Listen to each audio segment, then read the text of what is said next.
Hello friends, कैसे हैं आप सब। तो डियर, आज के क्लास में जो है हम लोग क्लास 6 का चैप्टर 3 ज्योग्राफी का पृथ्वी की गतियाँ डिस्कस करने वाले हैं।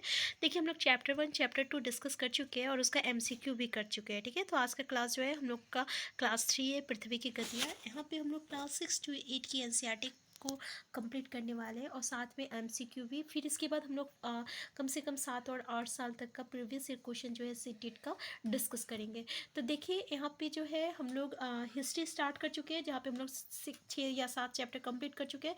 ज्योग्राफी का 3rd चैप्टर है और सिविक्स भी स्टार्ट हो चुका है। ठीक है, स्टार्ट करते हैं। तो देखिए, पृथ्वी की गति अगर हम लोग बात करें तो 2 प्रकार का गति होती है। एक को हम लोग घूर्णन कहते हैं, एक को परिक्रमण कहते हैं। ठीक है, तो घूर्णन और परिक्रमण मतलब क्या होता है, जैसे कि ये आपका सूर्य है और ये आपका पृथ्वी है। ठीक है, तो ये जब पृथ्वी जो है अपने ही अक्ष पे घूमता है ना, तो इसको हम लोग क्या कहते हैं, घूर्णन कहते हैं। और जब ये पृथ्वी ये सूर्य के चारों ओर, मतलब ये सूर्य है और ये इसके चारों ओर अगर ये घूम रहा है, तो इसको हम लोग क्या कहते हैं, तो इसको हम लोग परिक्रमा कहते हैं, परिक्रमण कहते हैं। जैसे हम लोग कहते हैं ना परिक्रमा करना, यानी किसी के चारों तरफ अगर हम लोग घूमते हैं तो क्या कहते हैं, परिक्रमा कर रहे हैं हम लोग, है ना। तो उसी को हम लोग परिक्रमण कहते हैं। तो पृथ्वी जो है जिस पे घूमती है उसको हम लोग क्या कहते हैं, जो काल्पनिक रेखा पे घूम रही है अपनी ही सतह पे, उसको हम लोग अक्ष कहते हैं। ठीक है, तो पृथ्वी का अक्ष एक काल्पनिक रेखा है जो इसके कक्षीय सतह का जो कोण है कितना बनाती है, तो 66 और हाफ डिग्री बनाती है। ये याद रखिएगा, ठीक है, पूछा जाता है। तो वो समतल जो कक्ष के द्वारा बनाया जाता है, इसको हम लोग कक्षीय समतल कहते हैं। ठीक है, और सूर्य जो है, पृथ्वी सूर्य से प्रकाश, जिसे पता है कि पृथ्वी का सूर्य, पृथ्वी जो है सूर्य से प्रकाश जो है प्राप्त करती है और इसका आकार कैसा है, तो गोले के समान है। ठीक है, आधे, अच्छा, इसके कारण क्या होता है ना कि एक समय पे सिर्फ इसके आधा भाग पे ही रोशनी मिलता है। इसलिए जो आप भाग, आपका पृथ्वी का जो भाग सूर्य की ओर होती है ना, वो उसमें जो रहता है आपका सुबह होता है और जो दूसरी पार्ट जो रहता है ना, उसमें क्या होता है, रात होता है। ठीक है, इसलिए इसको हम लोग इस तरीके से आधा ही दिन जो रहता है ना, सुबह होता है और रात होता है। तो देखिए, यहाँ क्या होता है ना, जब पृथ्वी अपनी ही अक्ष पे घूमती है ना, तो उसको पता है कितना घंटा लगता है घूमने में, 24 घंटा लगता है। इसलिए 24 घंटा होता है एक दिन और रात। इसका मतलब क्या हुआ, यहाँ से एक क्वेश्चन आता है कि ये दिन और रात जो है किसकी वजह से हो रही है, दिन और रात। तो इसका मतलब दिन और रात जो है ये आपका घूर्णन की वजह से हो रही है। ठीक है, क्योंकि घूर्णन करने में कितना वक्त लग रहा है, अपने ही अक्ष में घूमने में आपका कितना वक्त लग रहा है, 24 घंटा लग रहा है। तो ये दिन और रात जो हो रहा है किसके कारण हो रहा है, घूर्णन के कारण हो रहा है।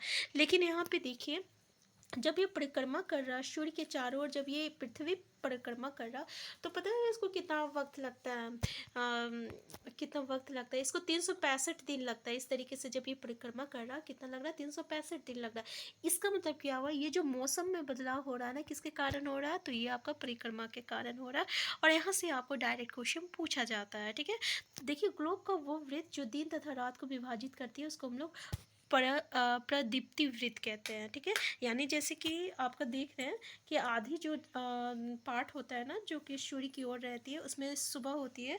और जो आधा पार्ट होता है ना, जो सूर्य का से ये होती है, दूर होती है, वो उसमें क्या होता है, रात होता है। तो वो मतलब कि वो आपका वृत्त जो कि ये दोनों को अलग करता है, इसी को हम लोग प्रदीप्ति वृत्त कहते हैं। ठीक है, तो ये दोनों चीज़ को याद रखिएगा। ठीक है, परिक्रमा के बारे में बता दिए, कितना वक्त लगता है ये भी बता दिए। अच्छा, इसमें से एक क्वेश्चन आता है, देखिए क्या है, हम लोग एक वर्ष 365 दिन का मानते हैं तथा सुविधा के लिए 6 घंटे का इसमें हम लोग नहीं जोड़ते हैं।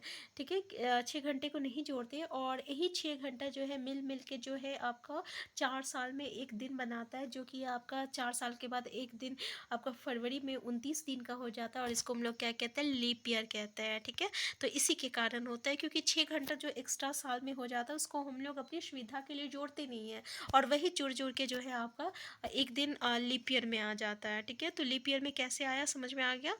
तो अब मौसम में चेंज जो है इसी के कारण होता है, जैसे गर्मी, सर्दी, वसंत और जो शरद होती है ना, शरद में बांटा हुआ रहता है, ये जो है ऋतु में परिवर्तन, सूर्य के चारों ओर जो पृथ्वी जो है मतलब कि परिक्रमा कर रहा, उसी की स्थिति के कारण होता है। ठीक है, क्लियर है ना।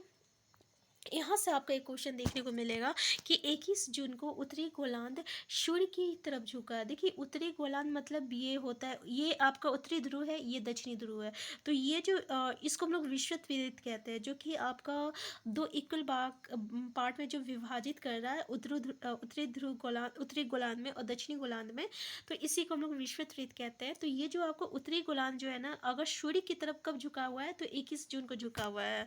और जिसके कारण क्या होता है, सूर्य की किरणें जो होती है ना, ये कर्क रेखा पर सीधी पड़ती है।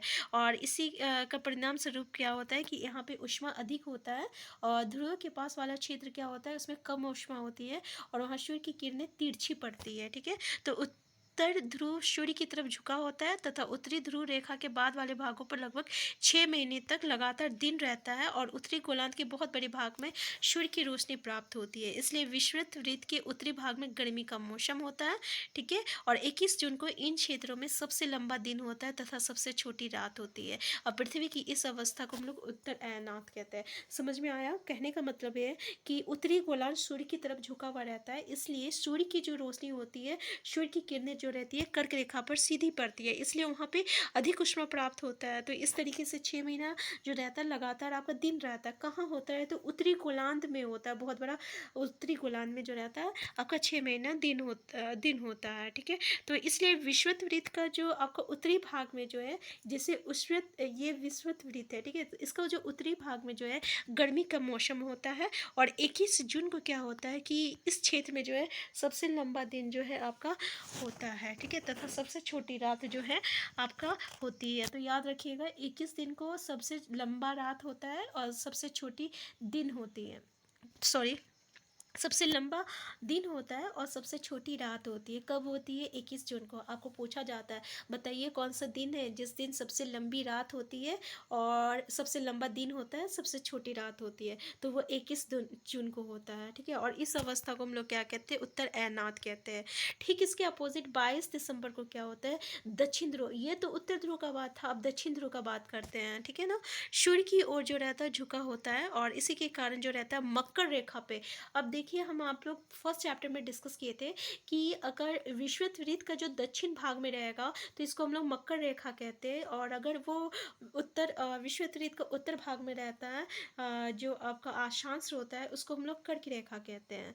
तो यहाँ पे मकर रेखा पर आपका लंबवत पड़ती है, इसलिए जो दक्षिणी गोलार्ध का बहुत बड़ा भाग पे प्रकाश होता है। ठीक है, यानी यहाँ पे जो है सनलाइट डायरेक्ट पड़ता है, इसलिए दक्षिणी गोलार्ध में लंबी दिन तथा छोटी रात ग्रीष्म ऋतु होती है। ठीक है, तो इसके ठीक विपरीत स्थिति जो रहता है उत्तरी गोलार्ध में होता है, और पृथ्वी की इस अवस्था को क्या कहते हैं हम लोग? दक्षिण अयनात कहते हैं।